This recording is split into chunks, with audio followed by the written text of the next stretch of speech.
नमस्कार साथियों, आज मैं फिर से अपना कीमती समय पॉलिटिक्स पर अपना विचार व्यक्त करने में लगा रहा हूं। प्यारे साथियों, बहुत ही ज़रूरी है क्योंकि आपको देश में क्या कुछ हो रहा है उसके बारे में पता होना चाहिए। तो सबसे पहले मैं आपको बताना चाहता हूं कि मुख्यमंत्री मध्य प्रदेश का शिवराज सिंह को नहीं बनाया गया है और बना दिया गया है मोहन यादव जी को। प्यारे साथियों, शिवराज सिंह जी जो थे वो एमपी के मामा कहलाते थे। बहनों का वो भाई थे, यानी कि मामा के नाम से विख्यात थे।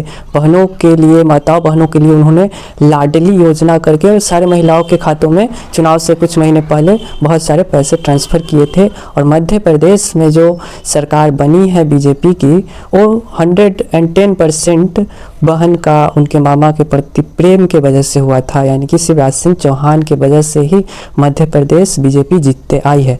लेकिन जो 4 बार मुख्यमंत्री रह चुके हैं उसे 5वां बार बीजेपी ने नहीं बनाया मुख्यमंत्री। क्यों नहीं बनाया? तो उसका एक कारण आप डायरेक्ट जान लीजिए कि बीजेपी में कोई भी उसके आला कमान से बड़ा पद हासिल करने के रेस में आता है तो उसे कर दिया जाता है दरकिनार, उसे नीचे कर दिया जाता है, उसे दबा दिया जाता है। कोई नरेंद्र मोदी से बड़ा चेहरा इस बीजेपी पार्टी में नहीं बनना चाहिए। ये बीजेपी का एक बहुत ही बड़ा और सातिरपना ऐसा नहीं होना चाहिए, खेल है कि वो किसी भी लीडर को आगे बढ़ने नहीं देती है, चाहे वो जिस भी राज्य में हो। अब आप देख लीजिए, बिहार में सबसे पहले सुशील कुमार मोदी को दरकिनार किया गया और 2-2 डिप्टी सीएम या 3-3 बनाए गए। ठीक है, पहले नीतीश जी और बीजेपी साथ चुनाव लड़ी थी तो यहाँ पे सुशील कुमार मोदी जी डिप्टी सीएम बनते, लेकिन बना दिया तारकिशोर प्रसाद जी को और एक और कोई महिला को। तो खैर, अब तो लालू यादव के साथ नीतीश जी ने सरकार बना ली है, तो अब डिप्टी सीएम जो है आपके तेजस्वी प्रताप है। लेकिन मध्य प्रदेश में ऐसा हुआ है, उसका वजह क्या है?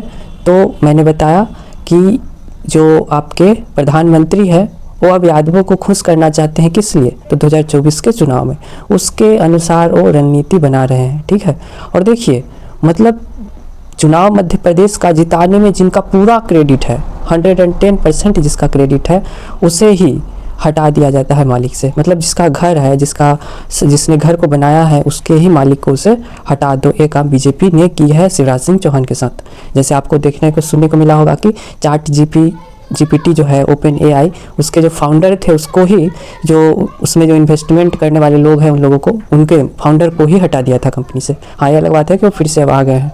तो यही काम बीजेपी ने मध्य प्रदेश में किया। और आप लोग ये व्यर्थ मानते होंगे कि मोदी बहुत बड़ा हिंदू और देश के प्रति सोचने वाले, सनातन के प्रति सोचने वाले हैं। ऐसा बिल्कुल नहीं है। बीजेपी पार्टी केवल और केवल चुनावी हिंदू पार्टी है। राजस्थान में आपको मैं बताता हूँ क्या हुआ था। जब कन्हैया लाल की हत्या हुई थी तो क्या हुआ था, कन्हैया लाल जो मरे वो स्टेटस लगाने के लिए, किसका? तो नुपुर शर्मा का। तो जिस कारण उनकी हत्या हुई, उस नुपुर शर्मा को बीजेपी ने क्या किया? पार्टी से निकाला। ठीक है, और उसी वक्त मेरा ये जो चश्मा था मोदी भक्त में, मैं अंधभक्त बन गया था, वो उतर गया था। ठीक है, मैंने तभी से ही ये समझ लिया कि ये पार्टी जो है वो किसी की नहीं है, मतलब चुनावी पार्टी है, केवल हिंदू से वोट लेना चाहती है, उसके लिए दिखावा करती है। ठीक है, तो उसी वक्त कन्हैया लाल की हत्या हुई, देश में पूरा हाहाकार मच रहा था। हर एक स्टेटस पर वो जो वीडियो जो काटते हुए कन्हैया लाल की हत्या करते हुए 2 युवकों ने, राक्षसों ने बनाया था, उस पूरा फैला हुआ था। लेकिन मौलवी मोदी ने एक शब्द नहीं बोला। पूरे 3-4 साल बीत गए, एक शब्द नहीं बोला, ना ही अमित शाह ने एक शब्द बोला। हाँ, बीजेपी के जो कपिल मिश्रा थे, जो दिल्ली के थे, उन्होंने 1-8 करोड़ रुपए पैसा उन लोगों को जाके दिया, ऐसा सुनने में आया है। तो मोदी ने एक शब्द नहीं बोला। यहाँ तक कि जो वहाँ के चीफ मिनिस्टर थे, जो भी हारे हैं चुनाव, वहाँ के जो चीफ मिनिस्टर थे, उन्होंने उस घर में जा कर के वहाँ उनकी हत्या की है। उन लोगों को तो जेल में डाला ही, और उस घर में 1-2 परिवारों को नौकरी दिया।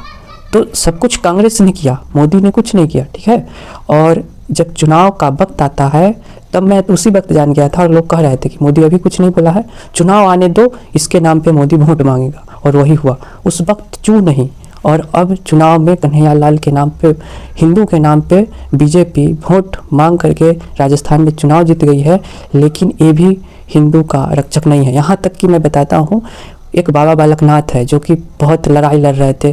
जैसे ही वो जीतते हैं, उन पर उन्होंने कह दिया कि अब मीट उट नहीं करना है, रास्ते पे खुलेआम किसी की हत्या, जीवों की हत्या, मुर्गा मुर्गी को बिना लाइसेंस के आप नहीं काट सकते हैं, आप छुपा के काटो।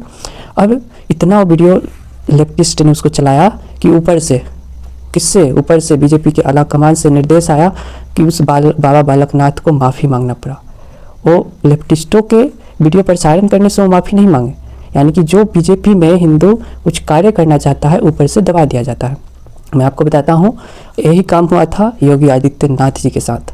जब योगी आदित्यनाथ जी चुनाव जीतते हैं, पहली बार मुख्यमंत्री 2019 में शायद बनते हैं, 18 या 17 में, तो उस वक्त सारा काम योगी जी ने किए थे और बीजेपी उन्हें मुख्यमंत्री नहीं बना रही थी। क्यों? इसलिए क्योंकि वो पूरा हिंदू के एक तरह से होते हैं ना योद्धा, खुलेआम एकदम लड़ने वाले होते थे। और उनका एक संगठन चलता था हिंदू युवा वाहिनी, जो जितने भी जिहादी होते थे, हिंदुओं की हत्या करते थे, उन लोगों को सबक सिखाने वाला एक संगठन था।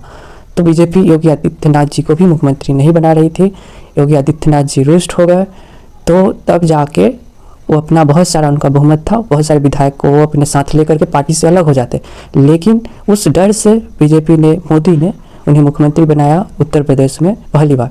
लेकिन उस पर भी शर्त था कि उसे बोला गया कि तुम्हारा जो संगठन है हिंदू युवा वाहिनी, जो पूरा लव जिहाद से लड़ने में काम करती थी, उसको ख़त्म करो, तभी मैं मुख्यमंत्री बनाऊंगा। तो एक टर्म्स एंड कंडीशन हुआ। और आज स्थिति है कि जैसे आरएसएस है वो तो सेकुलर हो ही गई है, तो हिंदू युवा वाहिनी का आज एक भी संगठन नहीं बचा, एक भी कार्यकर्ता नहीं, उस संगठन को पूरा समाप्त कर दिया गया और योगी जी ने मुख्यमंत्री बनने के लिए कुर्बानी दी। फिर 2019 में भी वही हुआ। सेंट्रल और यूपी के योगी जी में बहुत लड़ाई चल रही थी, ठीक है। इसे पार्टी बाहर नहीं करने देती है, लेकिन सच्चाई यही है।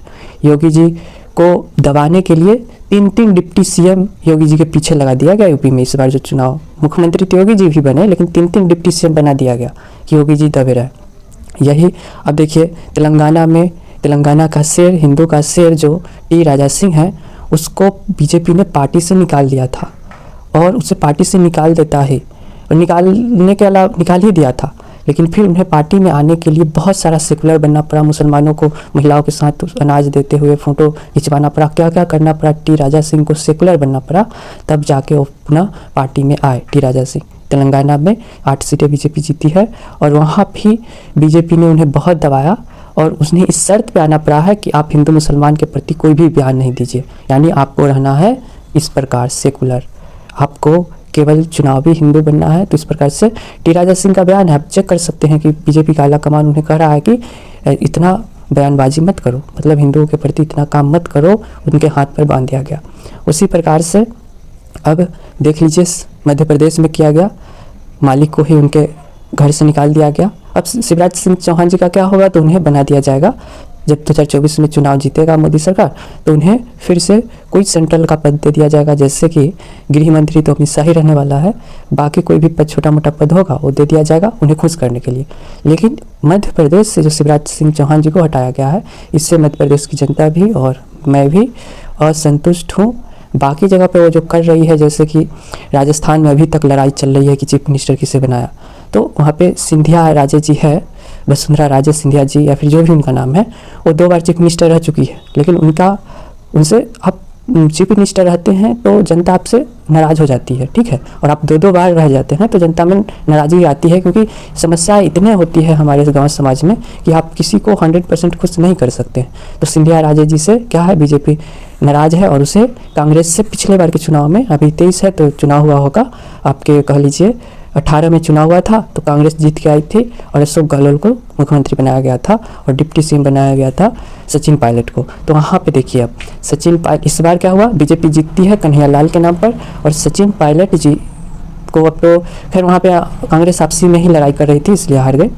तो क्या होता है कि अब अगर वहाँ पे वसुंधरा राजे जी से थोड़ा जनता नाराज है, तो वहाँ अगर वो बदलाव करते हैं तो मुझे कोई दिक्कत नहीं है। लेकिन वहाँ असली मुख्यमंत्री होना चाहिए था बाबा बालकनाथ जी, लेकिन बाबा बालकनाथ जी को बीजेपी कभी भी आगे नहीं बढ़ाएगी, क्योंकि वो नहीं चाहती है कि कोई, मतलब एक हिंदू अटैकिंग मोड पे होना चाहिए। ऐसा योगी फायर ब्रांड हिंदू का नेता योगी है, तो योगी जी के समान कोई और दूसरे राज्य में वो पनपने नहीं देगी, ठीक है। तो बाबा बालकनाथ को तो मुख्यमंत्री बनाएगी ही नहीं, लेकिन लोगों का कहना है कि उन्हें ही बनाया जाए। और देखिए, और एक और कोई है, उनका नाम नहीं जानते हैं, लेकिन सिंधिया राजे जी है, वसुंधरा राजे जो है, वो उनके प्रति नहीं है, 1% भी उनका संभावना नहीं है। उनके कारण बीजेपी, राजस्थान में बीजेपी चुनाव जीती है मोदी के नाम पे, ठीक है, तो वहाँ पे मोदी के नाम पे जीती है, तो वहाँ पे अधिकार है मोदी को वसुंधरा राजे को प्रधानमंत्री चीफ मिनिस्टर नहीं भी बना सकती है, लेकिन वहाँ पे वसुंधरा राजे जी अड़े हुई है, ठीक है, क्योंकि वो 2 बार मुख्यमंत्री रह चुकी है और वो अड़ी हुई है। तो वो कह रही है कि मुझे 1 साल के लिए कम से कम बनाइए, बाकी 4 साल, 1 साल में अगर मैं बनता हूँ तो फिर मैं जनता का विश्वास जीत लूँगा। लेकिन ऐसा नहीं होने वाला है। वहाँ पे खूब घमासान चल रहा है और वसुंधरा राजे के भी विधायक सदस्य है, तो ऐसा मामला है।